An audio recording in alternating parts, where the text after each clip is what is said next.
ഉണ്ടായിരുന്നുള്ളൂ, എനിക്ക് അച്ഛനെ സപ്പോർട്ട് ചെയ്യണം. എന്താ ഫസ്റ്റ് മന്ത് സാലറി ഞാൻ അച്ഛൻ്റെ കൊടുക്കണം, അത്രേ ഉണ്ടായിരുന്നുള്ളൂ. എൻ്റെ മോൾ ഇത്രയും വലുതായിട്ട് വരും ഞാൻ വിചാരിച്ച പോലില്ല.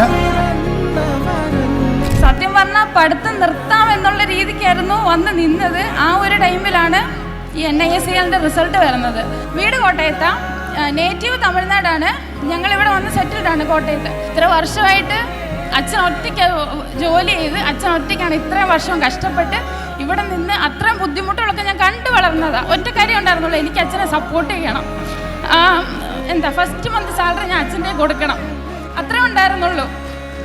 എല്ലാവർക്കും നമസ്കാരമാണ്. എൻ്റെ മോൾ ഇത്രയും വലുതായിട്ട് വരും ഞാൻ വിചാരിച്ച പോലില്ല.